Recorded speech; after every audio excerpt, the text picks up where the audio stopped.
you watching this? The flambe?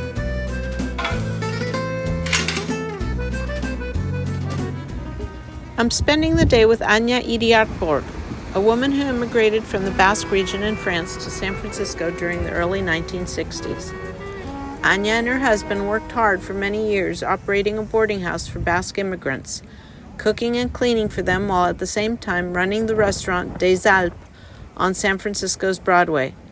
Along with their boarders and families that ran other Basque boarding houses nearby, they created a sense of home for the Basque community of San Francisco. She's going to tell us a little bit about her life when she ran a boarding house, a Basque boarding house with her husband, Ganesh Iriart-Bord. And Anya is from the town of Saint Michel. Can you tell us how you say it in Basque? Ella la re. Ella la re. She met her husband when he went back to the Basque country. He had been in the United States for 11 years. And he went back to look for a wife, right? One of the idea was us, I guess. And so Anya told us the story that she was at her brother's bar in Bayonne, and this good-looking guy came in, and she really liked him. And then they met again a few days later, and 3.5 months later, they were married, right? Right. You got married in the Basque country? Oh yeah, in Saint Michel. What did you think about coming to the United States? Well, at first I didn't want to come, but when I met Ganesh, I didn't even think about it. Take me wherever you want to. Even to America. That's how we came. And did he tell you what you were going to be doing? Well, tell us about that, arriving in the United States and those first days. Oh, first day, yeah, when we arrived in San Francisco, was late at night, 11 or 11:30. And when we get to Broadway, oh my God, everything was light up and flashing signs and people walking. Whoa, this is beautiful. And then further up on Broadway, Hotel des Alpes was much quieter. Everybody asleep. Yeah. And so that was the hotel where Ganesh was working, Yeah. or okay? Ganesh had already, he was in there with, in partnership with his cousins, Alpes. So he was cooking there, of course. And what did you have to do?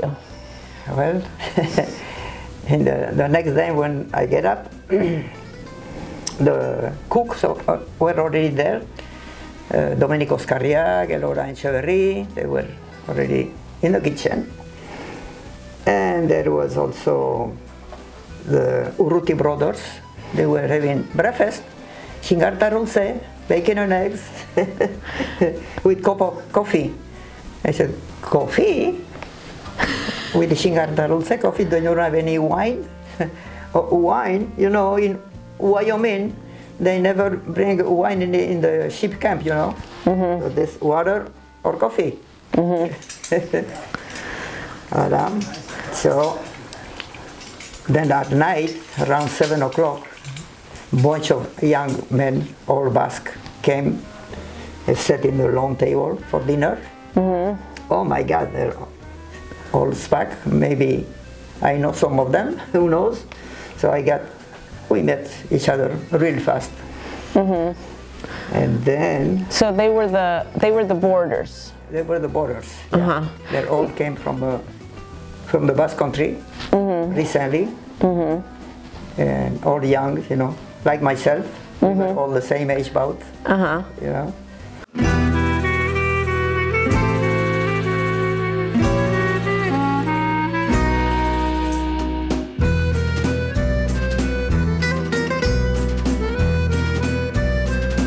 A lot of boarding houses in those days, right?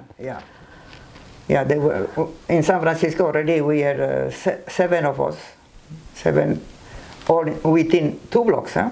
Yeah. 7 Basque boarding houses. Hotel de Midi, Hotel España, Hotel de France Cross Street, Hotel des Alpes, Obrero, Pyrénées, and Basque Hotel. Wow. And they were all full of young men from over there. So they would sleep there, and you would feed them what? Yeah. Breakfast and dinner, or? No, they get breakfast themselves because they get up early to go to work, to gardening. They have to go early. So we prepare the lunch box at night. And then when they come back at night, then they sit down and eat in the dining room. Yeah. And how many people are we talking about? I don't know. Right there, maybe 15, 20. Yeah. The borders. Right, the borders. And there was the restaurant, or that was later? No, the restaurant was there. Okay. Yeah.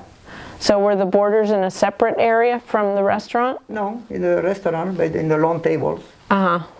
The others were individual tables, you know. Then on Sunday was fun.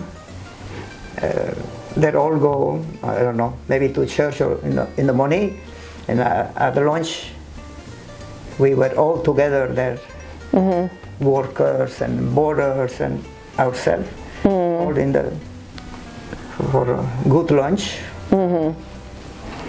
So you closed the restaurant to the public, and it was just the Basque people the there. Basque people it was a lot of fun, you know.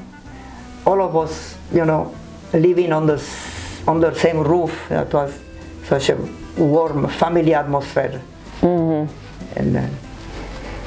then since then, that friendship lasts forever. All right, you're still friends with some of those people? Oh, yeah. All of them. Those were the good old days, huh? Good old days, yeah.